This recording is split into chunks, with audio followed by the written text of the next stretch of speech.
यूसुफ साहब, एक चीज मैं इसलिए पूछ रहा हूं, जो बेसिक प्रश्न बार बार है कि अगर केजरीवाल साहब को अरेस्ट कर रहे हैं तो दो तरह की चीजें हैं।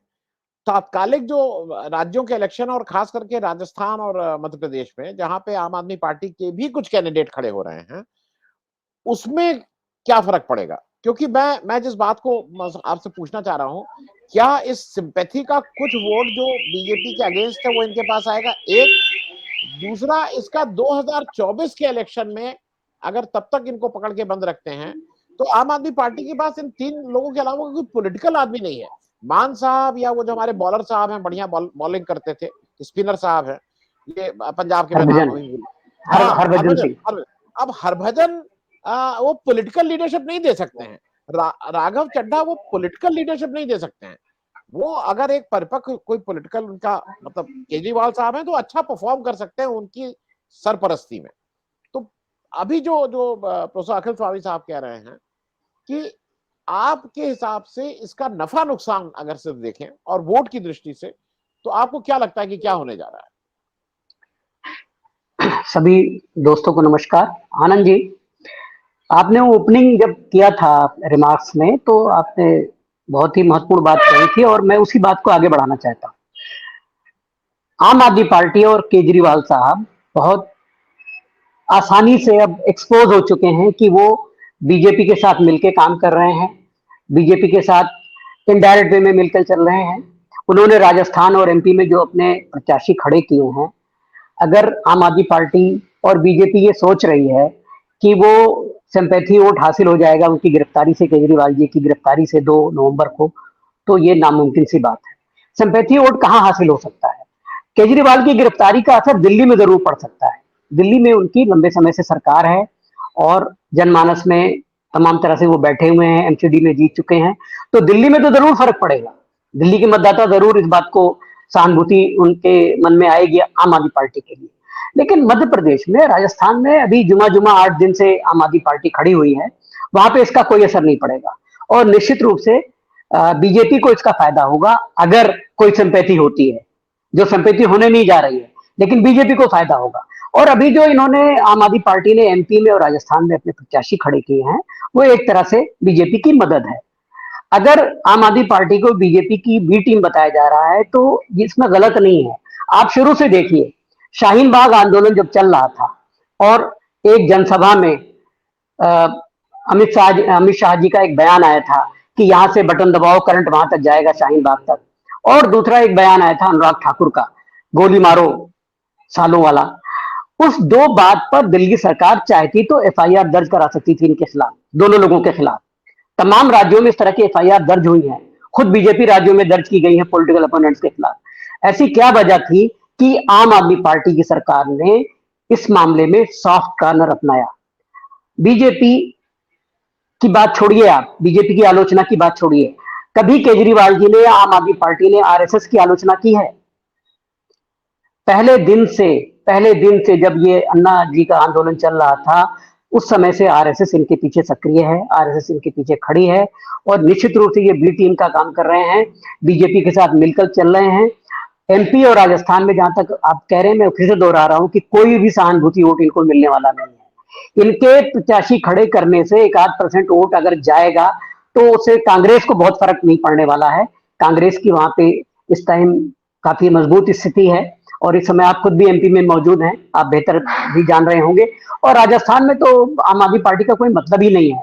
हरियाणा में जहाँ के केजरीवाल जी रहने वाले हैं, भिवानी के, और मैं जानता भी हूँ, और सुशील गुप्ता जी उनके राज्यसभा के सदस्य हैं हरियाणा से, वहां पे ठीक से इनकी यूनिट नहीं बन पाई है, जो एकदम पड़ोस में है, दिल्ली से सटा हुआ राज्य है। और केजरीवाल जी हर हफ्ते वहां जाते हैं हरियाणा में। यहाँ पे जो हमारे वैश्य समुदाय के लोग हैं, इनके डिनर आयोजित होते हैं जिनमें टिकट बिकता है 1-1 लाख रुपए का, कि फला सेठ अगर शामिल होगा तो उसको 1 लाख रुपया देना पड़ेगा उस टिकट का। तो जो पार्टी अभी खड़ी नहीं हो पाई है ठीक से हरियाणा या राजस्थान या एमपी में, वो कहां से वहां पे वोट काटेगी कांग्रेस का या जीतेगी?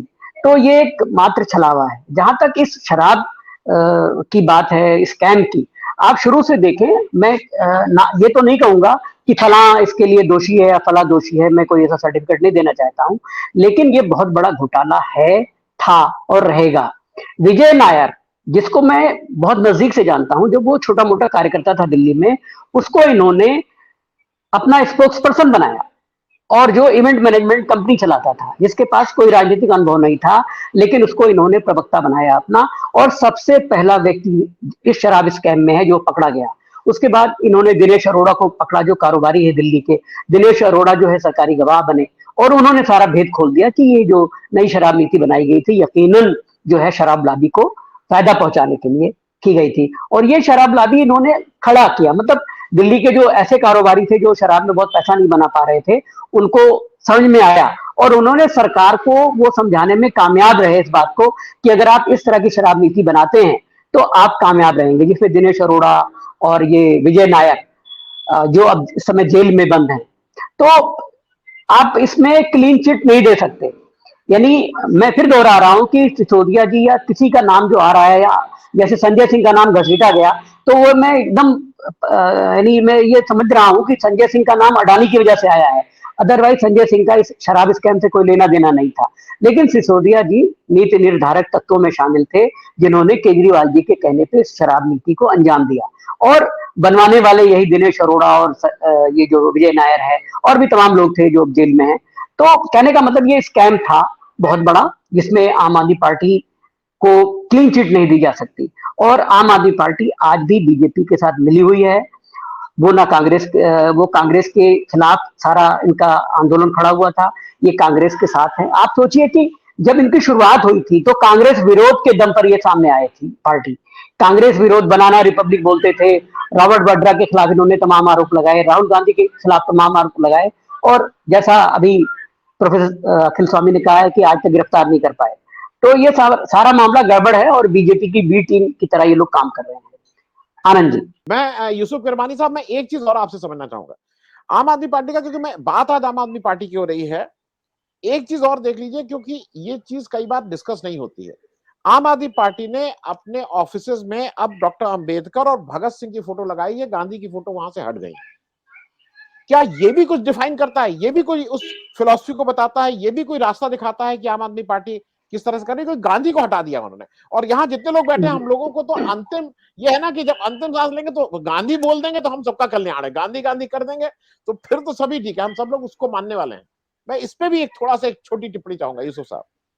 जी, देखिए गांधी जी की फोटो जो इन्होंने हटाई है, जब पंजाब इलेक्शन नजदीक आया था तब इन्होंने ये हरकत की थी, और ये अंबेडकर और भगत सिंह, शहीद आजम भगत सिंह की फोटो लगाई इन्होंने। लेकिन गांधी की फोटो हटाने का जो संबंध है वो आरएसएस से है। आरएसएस कभी भी गांधी को पसंद नहीं किया आरएसएस ने, और आज तक नहीं पसंद करता है। तो इनका जो अफिलेशन है, जिसपे अभी पहले भी बात हुई है, इनका जो अफिलेशन है आरएसएस के साथ, ये कहीं ना कहीं ये छिपा नहीं पाते हैं, वो सामने आ ही जाता है।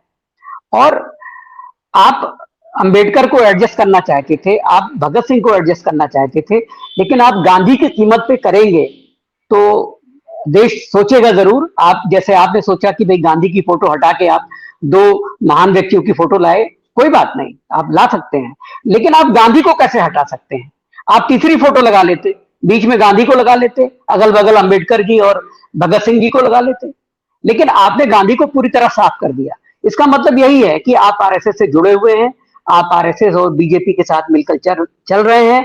आप गांधी जी को आप प्रासंगिक करना चाहते हैं, आप गांधी जी के नाम पर कोई कार्यक्रम तक नहीं करते हैं। दिल्ली में आपकी सरकार इतने वर्षों से है, आपने कौन सा कार्यक्रम किया गांधी के नाम पर?